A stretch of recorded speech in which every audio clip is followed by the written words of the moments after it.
ফতেহপুর থেকে আসছি, যাওয়ার সময়ও ভালো লাগছে, আসার সময় ভালো লাগছে। আমাদের ওই রাস্তায় কোনো জ্যামজট নেই। বাস ভাড়া তো অতিরিক্ত, অনেক ভাড়া, ডাবল।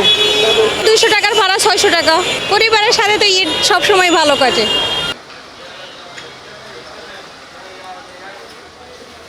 যাওয়ার সময় তো ভালোভাবেই গেছি, যাওয়ার সময় ভাড়া ওরকম ছিল না, যানজটও ছিল না। ঈদের পরে গেছি আমরা, তৃতীয় দিন গেছি বাড়িতে, বোনের বাসায় গেলাম। আসার সময় একটু ঝামেলা হয়েছে, দাঁড়ায় থাকতে হয়েছে, সিট নাই। তখন আপনার ভাড়া একটু বেশি নিল।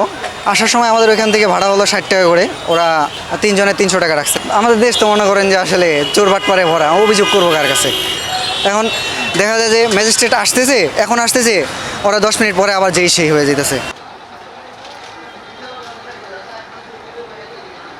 না না, ওরকম যানজট আমরা পাই নাই এবং আমিও দেখি নাই, এবং কি আমার সাথে যারা ছিল বা আমার প্রতিবেশী যারা ছিল বা যাচ্ছে আসছে, এরা ওরকম জামের কথা বলে নাই। আসতে একটু কষ্ট হয়েছে, একটু ভাড়াটাও বেশি লাগছে, প্রচণ্ড জ্যাম ছিল রাস্তায়, মানে যে যাত্রী জ্যাম, এমনি গাড়ির জ্যাম নাই, এই আর কি।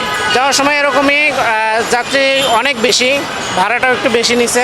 আমাদের প্রায় 200 টাকার ভাড়া 400 টাকারও বেশি নিছে আর কি। আমি আসছি ফরিদপুর থেকে পুলিয়া বাজার।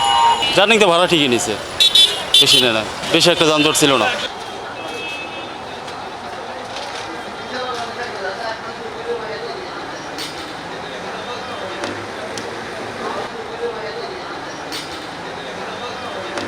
এবার ঈদ যাত্রা আমরা অন্য বছরের তুলনার চেয়ে অনেক বেশি যাত্রী এবার আমাদের নৌপথ দিয়ে পরিবাহিত হয়েছে। পদ্মা ব্রিজ হওয়া, এই জন্য লঞ্চের চাপ কম না।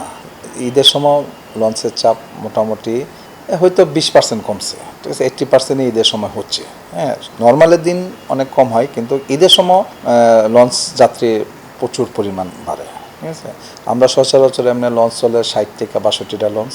ঈদের সময় আমরা 100-র উপরে, প্রতিদিন 100-র উপরে লঞ্চ যাই। 4-5 দিন এক নাগারে 100-র উপরে লঞ্চ যাই, ঠিক আছে।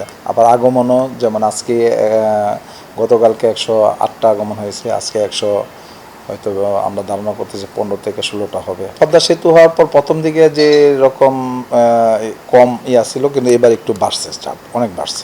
আসা যাওয়ায় আমার ধারণা যেটা 10 থেকে 12 লাখ আসা যাওয়া হবে।